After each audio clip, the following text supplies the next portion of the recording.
Bonjour à tous. Haribol.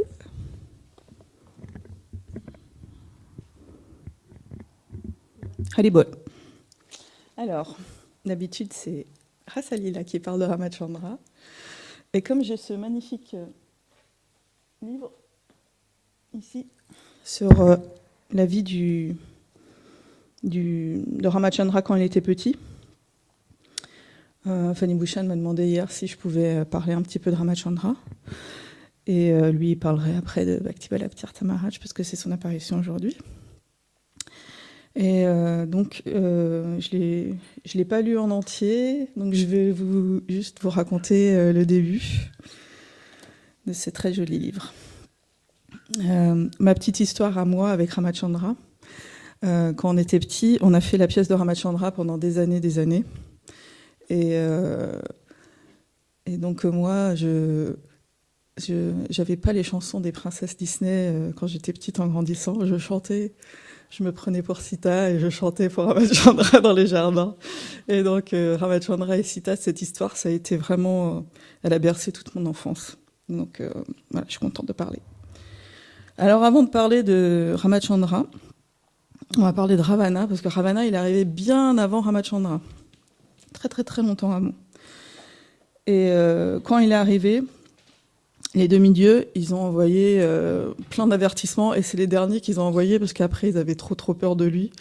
Donc, ils ont envoyé plein d'avertissements avec le vent, il a fait tanguer la planète, il y a eu des météores qui se sont écrasés sur la Terre, la mer a été tellement agitée qu'il y a eu plein de navires qui ont été engloutis.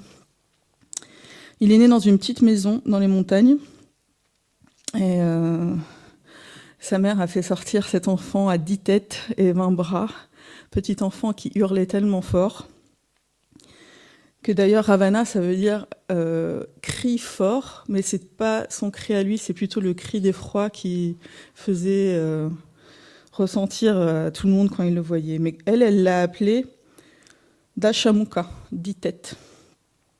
Mais rapidement, il est devenu Ravana.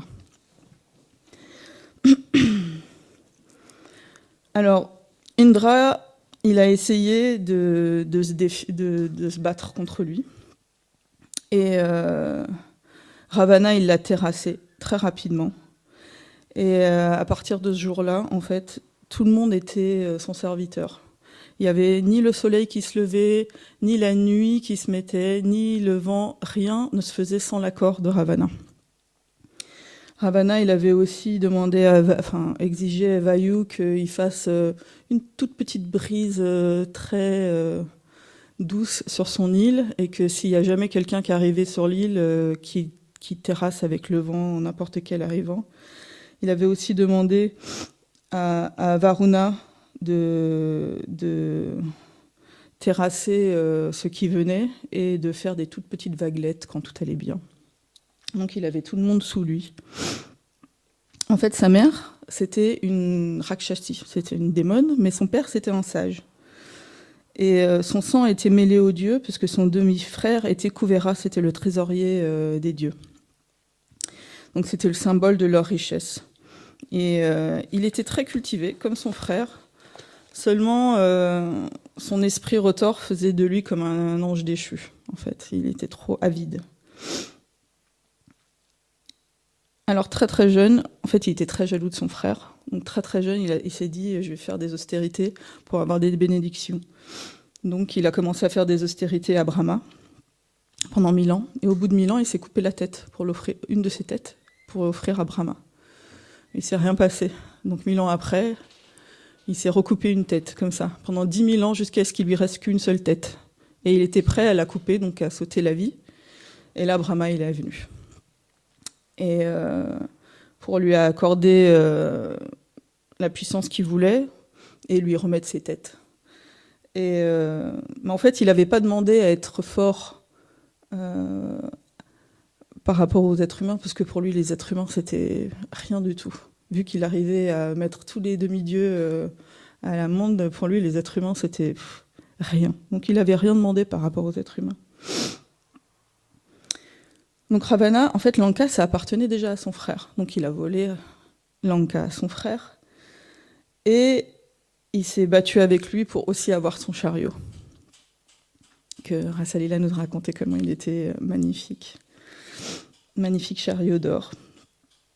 Et donc il s'est décidé qu'il allait aller prendre toutes les femmes qu'il voulait. Donc il a commencé à se balader avec son chariot, à voler les femmes à droite, à gauche. Et son chariot était rempli de femmes qui pleuraient. Et il y avait comme un cri dans le ciel de toutes ces femmes. Et elles se sont mises tout ensemble à prier. Vraiment de prier très très fort. Et elles ont fait une prophétie que sa mort survienne à cause de son attirance pour les femmes mariées.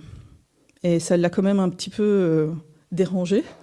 Du coup, il est retourné à Lanka et il a laissé son chariot, il est retourné chez lui. Et donc le roi de l'univers à cette époque-là, il s'appelait Anaranya. C'était un ancêtre de Ramachandra. Et ils se sont battus. Et sur le champ de bataille, quand il était sur le point de quitter son corps, il a aussi donné une malédiction qu'il serait tué par un de ses descendants, quelqu'un de sa lignée. Donc il avait très très peur de ces deux malédictions qui allaient causer sa perte. Ça le travaillait quand même un petit peu. Du coup, il a fait un traité de paix avec la terre. Et donc la paix, elle est revenue sur terre. Et Dasharat, il a été couronné roi de la dynastie du soleil. Et la paix, elle s'est tellement étendue qu'ils ont limite un peu oublié la force de Ravana, ce terrible Ravana. Donc, Dasharat avait 3 femmes, Kaushalya, Sumitra et Kaikeyi. Kaushalya, c'était la première, ils sont restés longtemps ensemble. Il n'a pas eu de fils, donc il en a pris une autre. Pas eu de fils, donc il en a pris une autre. Et il était très très triste. Et en voyant qu'en ayant 3 femmes, il n'avait toujours pas de fils, il a décidé qu'il fallait faire quelque chose. Et du coup, ils ont décidé de faire le sacrifice du cheval. Et il y a un truc que moi je ne savais pas sur le sacrifice du cheval, c'est que en fait, ils envoient un cheval avec un gros collier d'or dans tout le royaume, avec écrit dessus pourquoi allait être ce sacrifice. Et si quelqu'un défiait ce cheval, il y avait la guerre. Et si le cheval y revenait, ça veut dire qu'on pouvait faire le sacrifice. Le cheval, il est parti 1 an pour faire tout le tour de tout le royaume. Et pendant ce temps-là, ils ont construit des bâtiments pour faire ce grand, grand sacrifice. Pendant 1 an, ils ont tout préparé pendant 1 an. Normalement, il y avait 6 feux, et là, ils ont fait 18 feux en forme d'aigle pour vraiment que le message y soit vraiment clairement envoyé. Et donc, ils ont fait la cérémonie. Il y a un être qui est sorti du feu, qui a donné un pot. Dasharat a donné d'abord à sa première femme, il lui a dit de prendre la moitié. À sa deuxième, il lui a dit de prendre la moitié. À sa troisième, il a pris de prendre la moitié. Et avec ce qui restait, il a redonné à la deuxième, parce que c'était la femme qui semblait la moins... quand ils avaient fait le feu de sacrifice, ils avaient dit que c'était la moins chanceuse. Et il se sentait mal pour elle. Du coup, à elle, il lui a redonné la fin. Donc elle a eu des jumeaux. Et à la naissance, j'ai pas fait des notes, mais quand donc Ramachandra, il est né en premier, et sa mère, elle était dans la pièce en train de se faire nettoyer, et une cérémonie par les brahmanas. Et du coup, c'est les 2 autres, Sumitra et Kaikeyi, qui étaient bien enceintes, qui l'ont vu en premier. Et elles ont craqué pour sa beauté. Il était tellement beau, elles n'en revenaient pas. Et les bébés dans le ventre, ils frappaient, ils voulaient trop, ils sentaient leur frère. Et rapidement, Rapidement, Keikei, elle a senti qu'il allait venir, mais elle avait du mal à lâcher Ram pour aller accoucher. Et pas longtemps après, Soumitra elle est partie aussi. Et ce soir-là, les quatre princes sont arrivés. Et quand Dasharat il est arrivé avec sa première femme pour aller voir Ramachandra, il a vu les deux autres partir.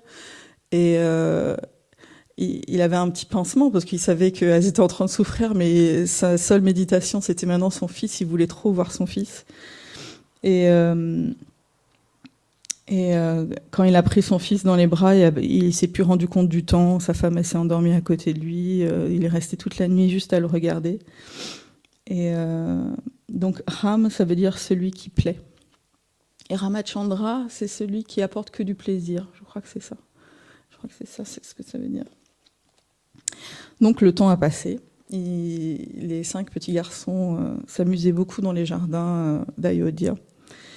Et ils faisaient plein de bruit et ça rendait tout le monde très heureux. Et à 5 ans, ils étaient dans les jardins et ils se battaient avec de la boue.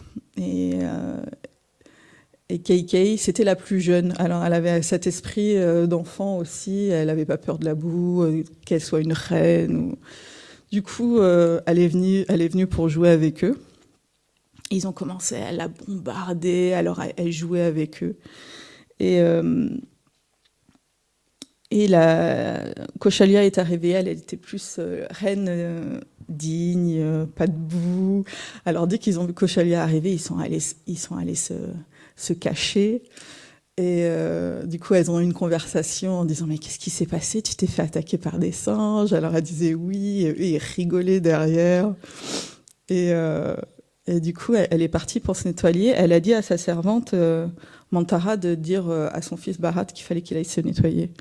Et quand la servante elle est arrivée, elle s'est pris plein de boue. Elle n'a pas du tout été épargnée.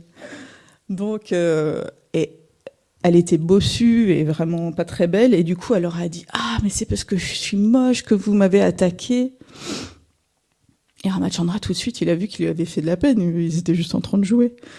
Il lui a dit « Mais non, t'aurais été la plus belle, ça aurait été pareil. » Mais elle l'a super, super mal pris. Et elle est partie, elle est partie vraiment super triste, super même en colère. Et elle a commencé à grandir sa haine de Ramachandra à partir de ce moment-là. Et il y avait une petite phrase qui était rigolote dans le livre, mais je me souviens plus trop. Parce que Ramachandra, il se sentait mal de lui avoir fait de la peine. Et sa mère, elle a dit « Ah, il y en a qui n'aiment pas les coquins. » Et elle a dit « Est-ce que toi, t'aimes les coquins ?» Et elle a dit « Ah, moi, j'adore les coquins. » Quelque chose comme ça. Et 1 an après, c'était le premier jour de l'école. Ils allaient devoir être formés à être des princes et des guerriers. Alors les mères, elles étaient un peu tristes parce que c'était la fin de juste les jeux où ils embêtaient les servantes, où ils se faisaient des jeux avec les noix de coco, où ils se coursaient dans les jardins. Donc elles étaient un peu tristes. Et donc elles arrivent dans la chambre et tout le temps, tous les matins, ils trouvaient Lakshman dans le lit de Ram. Tous les matins, ils étaient tous les deux ensemble. Et pareil, il y avait Chatrugna et Bharat dans le même lit. Ils étaient inséparables tous les 4. Et leur mère, elle disait ça aurait dû être eux les jumeaux, parce qu'ils étaient tout le temps comme des jumeaux. Et donc après, je vais parler un petit peu de Lakshmi Devi. Comme elle était tellement en séparation de Vishnu, et qu'elle n'en pouvait plus d'attendre, elle a décidé de venir en tant qu'une sage dans les montagnes. Et donc, pour l'attendre. Mais aucun déguisement pouvait cacher toute son opulence et sa beauté. Alors tous les sages des environs y venaient pour lui faire des offrandes. Elle était connue sous le nom de Vedavati, celle qui représente les Védas. Et elle ressemblait à un diamant sans lumière parce que elle n'avait pas son Vishnu. Et elle passait juste ses journées à méditer, à attendre. Et un jour, Ravana, il est passé pour embêter les sages de la montagne, parce que c'était un de ses jeux préférés. Et tout d'un coup, il l'a vu. Et waouh, il l'a trouvée mais tellement merveilleuse et attirante qu'il s'est dit qu'il allait voir qui était cette jeune sage magnifique. Donc il s'est approché, et puis là, elle a médité. Et puis elle a fait... Elle ne bougeait pas, elle continue à méditer. Il s'approche, et avec son ongle, il a fait le tour de son visage, il a caressé ses cheveux. Elle ne bougeait pas. Et là, il a commencé à se sentir vexé, parce qu'il avait des milliers de femmes qui se battaient pour lui dans son harem. Et elle ne daignait même pas ouvrir ses yeux. Elle commençait à être vraiment en colère. Et il lui a pris ses cheveux, et il lui a secoué la tête. Elle n'a pas bougé. Il a recommencé. Il n'a pas lâché. Et là, elle a commencé à ouvrir ses yeux. Et là, elle a senti qu'il était tout près. Et elle a dit, je me réveille de ma méditation, pas pour mon Vishnu, c'est pour un être aussi horrible. Et elle était super en colère. Ses yeux étaient rouges de colère. Et malgré qu'il a vu qu'elle était très en colère, il n'a pas lâché. Et elle a fait de sa main comme un tranchant. Elle a coupé ses cheveux qui tenaient. Et elle lui a lancé une malédiction. Et elle lui a dit que maintenant, d'abord elle lui a dit maintenant son corps, il était, comme elle l'avait touché, elle voulait plus rester dans ce corps-là, qu'elle allait partir, mais qu'elle serait en cause de sa destruction. Et en fait, la raison pour laquelle Vishnu il est descendu, c'était à cause de Ravana, mais aussi du coup, la raison pour laquelle Lakshmi elle est venue, c'était aussi pour Ravana. Et après, donc, elle a décidé d'arriver sur Terre, dans le royaume de Janaka. Et Janaka, il faisait une cérémonie ce jour-là de labourer le champ pour apporter les bonnes récoltes. Et tout le monde le regardait, c'était la fête. Et est apparue cette petite fille, il n'avait pas d'enfant. Alors il était tellement heureux, elle était tellement merveilleuse. Et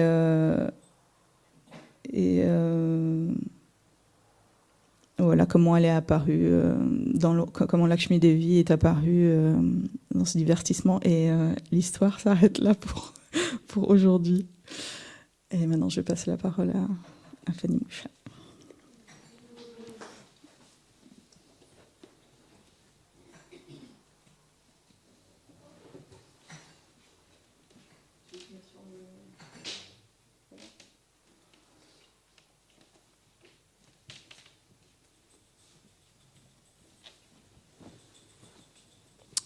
Haribol, bonjour à tous. Donc aujourd'hui, c'est aussi l'apparition très très grand Vaishnav, très cher au Seigneur, qui s'appelle Srila Bhakti Balabhtirtha Goswami Maharaj, et qui est apparu le jour de l'apparition, qui est venu dans ce monde, le jour de l'apparition du Seigneur Ramachandra. Donc on va essayer avec un Guru Marga pour trouver les mots adéquats pour glorifier ce très grand Vaishnav. Om Aganachi Minandasya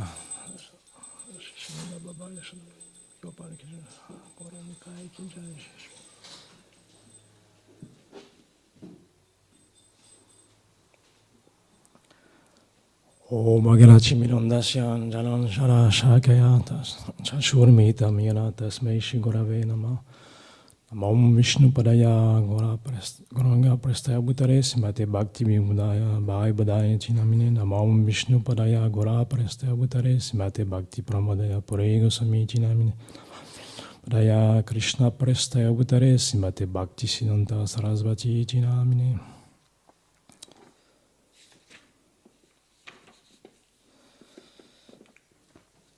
Srila Bhakti Balabhtirtha Goswami Maharaj, en fait, il est apparu en 1924, comme je le disais, le jour de l'apparition du Seigneur Ramachandra. Et en fait, très très jeune déjà, très jeune âge, il a montré une très grande attirance pour la voie dévotionnelle, pour les écrits védiques. Et donc en fait, il a été éduqué de cette manière-là. Et c'est rapidement, en fait, très rapidement, en fait, il a rencontré son maître spirituel, Srila Bhakti Daita Goswami Maharaj, qui est également un des disciples les plus proéminents de Srila Bhakti Siddhanta Sarasvati Thakur Prabhupada. Donc, il a... Alors, je sais plus si c'est... Je me rappelle plus le jour, j'ai pas la date en tête. Donc, il a pris refuge en Bhakti Daita Goswami Maharaj. Mais je sais que très rapidement, en fait, il a manifesté des qualités dévotionnelles très grandes. Et il a reçu en fait l'initiation sannyas de Madhav Maharaj en 1961. Quelques années après ça, Srila Bhaktivedanta Swami Prabhupada lui a demandé de venir avec lui en Occident, 1965. Il lui a demandé de l'accompagner en Occident. À ce moment-là, Srila Bhakti Bhagavad Maharaj, comme il avait vraiment son service qu'il avait au sein de la mat, le maintenait vraiment occupé en Inde, donc il n'a pas pu accompagner Srila Bhaktivedanta Swami Prabhupada dans son voyage en Occident. Donc il a dû décliner son invitation à ce moment-là. Mais quelques années plus tard, 30 ans plus tard, 1997, Srila Bhakti Pramod Puri Goswami Maharaj, qui était son Siksha Guru, lui a demandé d'aller prêcher en Occident. Donc à partir de ce moment-là, il a commencé à faire le tour du monde plusieurs fois, à répandre la parole du Seigneur Chaitanya Mahaprabhu. Et nous, avec Krishna, je me souviens en compagnie d'Yati Maharaj et de Krishna Mahi, on a eu cette très très grande bénédiction d'avoir son darshan, je crois que c'était en 2002. Il me semble que c'était en 2002 à Paris, à la demeure de Aristara Prabhu. Et on avait véritablement été émerveillés en fait par ses qualités dévotionnelles. C'était vraiment, en fait, c'est expliqué. Chez la Bhakti Tirtha Maharaj, il incarnait vraiment ce verset qu'en fait, un instant passé dans la présence d'un sadhu, ça peut changer votre vie à tout jamais. C'était vraiment, en fait, c'est vraiment l'incarnation de cette vérité. Je me souviens, il avait fait un bhajan. Un bhajan, ça avait... Tout le monde était, tous les Vaishnavas qui étaient présents dans l'assistance, et tout le monde était en extase, tout le monde sautait, c'était incroyable. Il a pris le cœur, en chantant son bhajan, il a pris le cœur de tous les Vaishnavas présents. Et il a pris le cœur de tous les êtres qui ont eu l'immense miséricorde de le croiser, d'avoir son darshan. Et je me souviens, il y avait un dévot, un Vaishnav, je crois que c'est lui qui avait participé en fait à sa venue en France, organiser sa tournée, qui m'avait expliqué que, en fait, Bhakti Bhakti Maharaj était tellement simple, tellement humble, qu'à un moment donné, durant sa tournée, en fait, en Occident, il est arrivé dans un endroit où, en fait, il y avait tellement de dévots, il y avait tellement peu de place, que Maharaj, il avait juste, en fait, ils avaient arrangé, il y avait un grand couloir, un grand corridor, il l'avait installé là, en fait, avec juste une séparation avec un rideau. Et certains dévots, quand ils ont vu en fait qu'il était simplement installé comme ça, ils étaient vraiment désolés pour lui. Ils ont essayé de faire tous les arrangements pour lui donner une meilleures accommodations. Et Bhakti Bhakti Maharaj, il a dit non, je suis très bien comme ça.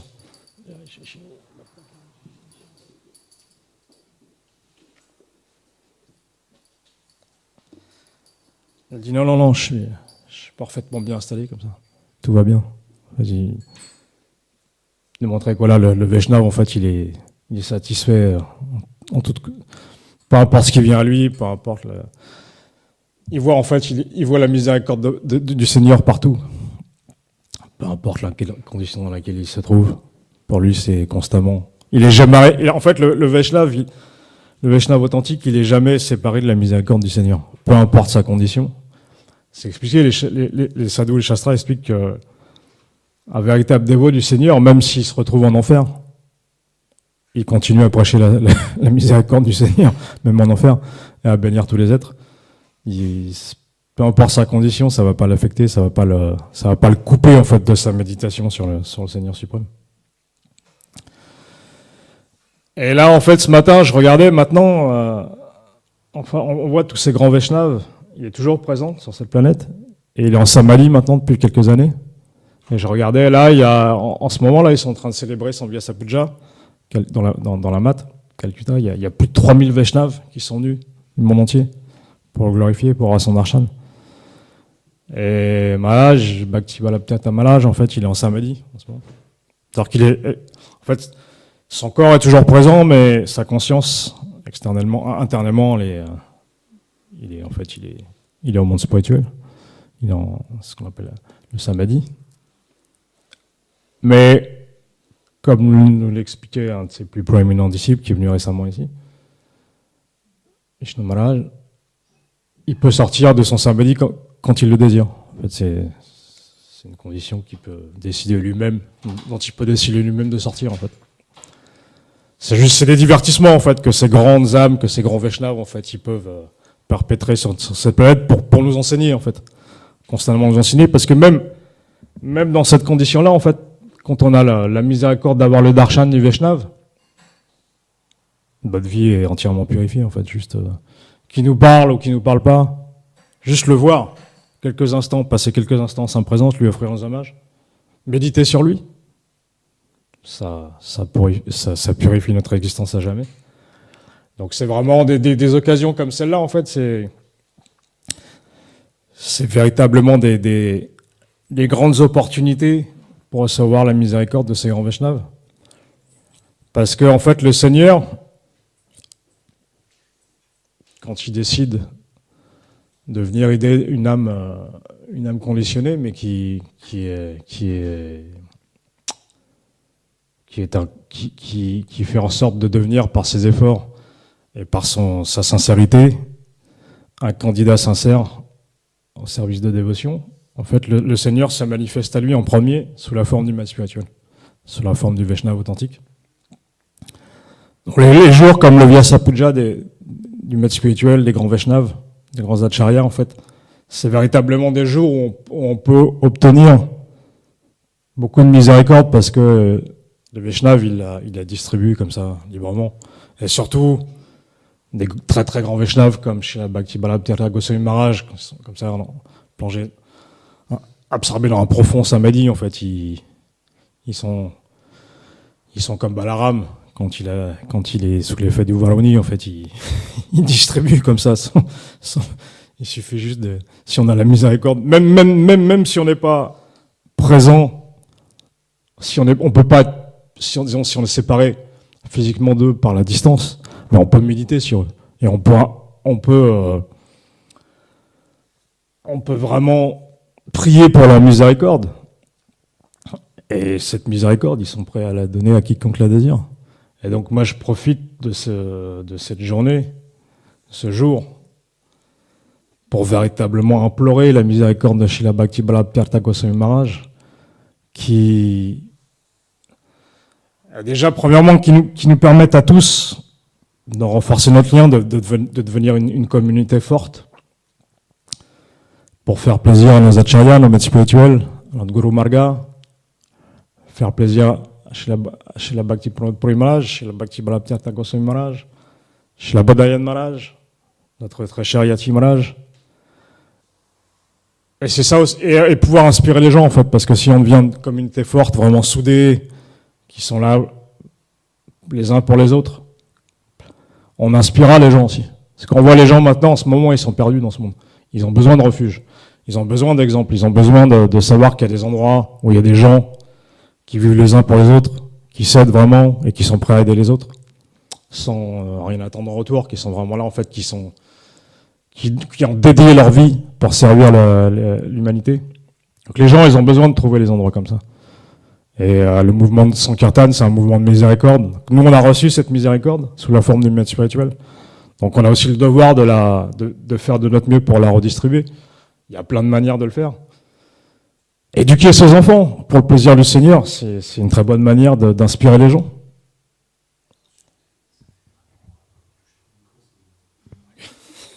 Excuse-moi. Donc il y a vraiment... Donc, vraiment, moi, je profite de cette occasion pour implorer la miséricorde de Srila Bhakti Vallabha Tirtha Goswami Maharaj et également, en fait, vraiment, plus profond de mon cœur, implorer sa miséricorde pour que l'hypocrisie, la dualité, toutes ces mauvaises qualités, en fait, toutes les mauvaises qualités partent de mon cœur, tous les anarthas, et que je puisse enfin, un jour, par la grâce des Vaishnavas, par la grâce des sadhus, mes spirituels, devenir un disciple authentique, un véritable serviteur du serviteur du serviteur. Que ce ne soit pas juste un show, mais que ce soit quelque chose d'établi dans mon cœur. Vivre pour servir les Vaishnavas. Vivre pour aider à répandre la miséricorde du Seigneur. Et c'est comme ça, en fait, qu'on pourra... En fait, plus on donnera, plus on recevra. On parlait avant de venir avec Krishnamayi, si on regarde dans ce monde l'exemple des gens, les gens, qu'est-ce qu'ils désirent dans ce monde? Ils veulent la richesse, ils veulent l'opulence, ils veulent le pouvoir, la position, mais une fois qu'ils ont tout ça, il y a plein d'exemples, en fait, il suffit de regarder, là on parlait du cas des grands acteurs. Pas citer de nom, mais regarde ces gens-là, je disais récemment, là, ils ont beau avoir des millions, les plus belles femmes, les plus belles positions, ils sont partout où ils vont, ils ont même pas rien à payer, ils vont à Cannes dans les plus beaux hôtels, on leur offre, on leur donne des cadeaux somptueux.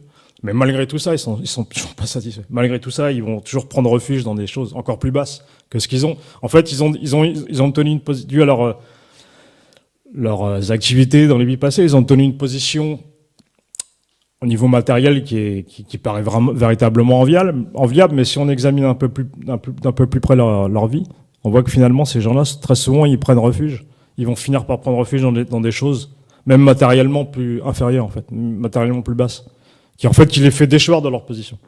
Donc on peut voir que c'est pas véritablement ça qui nous rendra heureux, c'est juste éphémère, ça dure juste un instant, et que nous, on aspire au bonheur éternel.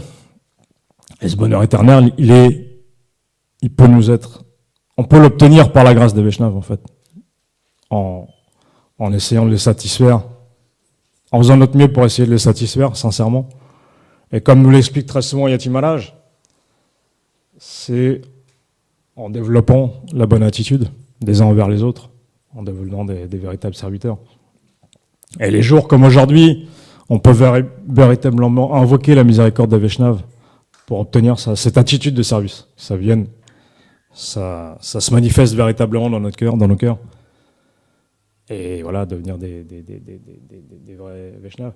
Je me souviens récemment, pour finir, la dernière fois que Acharyadev est venu, il me disait, en fait, ce qu'il m'a dit, c'est valable pour nous tous. C'est qu'il m'a dit, si tu veux aider les autres, chante bien les saints. Il m'a dit là, tu pourras véritablement aider les autres. Et comment on pourra bien arriver à chanter les saints noms sans offense? En faisant plaisir aux maîtres spirituels, en faisant plaisir aux Vaishnavas.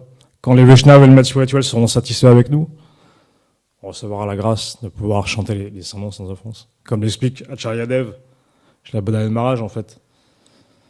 Le Harinam, le chant des saints noms, ça va de pair, ça marche.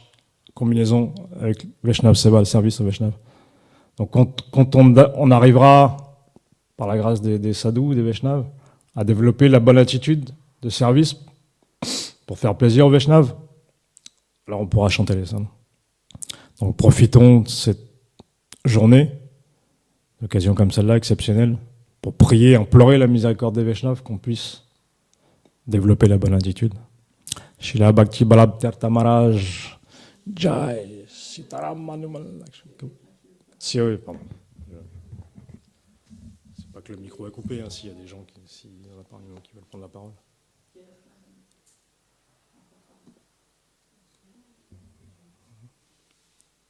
Non, personne. Vas-y, tiens. Ouais, vas-y.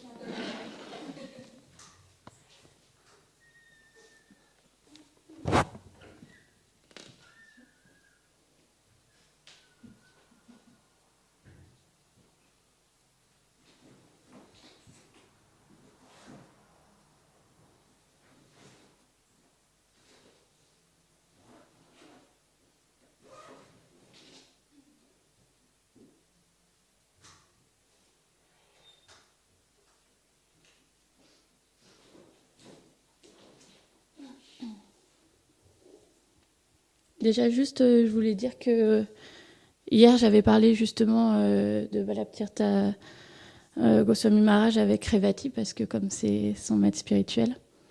Et je vais juste vous répéter ces mots parce que c'est super beau. Elle a dit, en effet, il n'est pas un être ordinaire. Toute sa vie est exemplaire. Chaque geste, chaque parole sont des enseignements puissants qui vont au-delà du mental et droit au cœur. Ses gloires sont illimitées. Après, je dis pas la suite, mais... Donc on voit quand même comment ses disciples ils peuvent être attachés à lui. Et juste aussi autre chose, parce que j'ai trouvé ça très beau, pour expliquer qu'est-ce que ça veut dire en fait Srila Bhakti Balabhtirtha Goswami Maharaj. En fait, Bhakti c'est dévotion, Balab c'est bien-aimé, et Tirtha c'est lieu saint. Donc on dit qu'il est la demeure de la dévotion bien-aimée, et où qu'il soit, il y a un lieu saint. Donc c'est beau. Voilà, c'est tout. Je vais juste partager ça avec vous.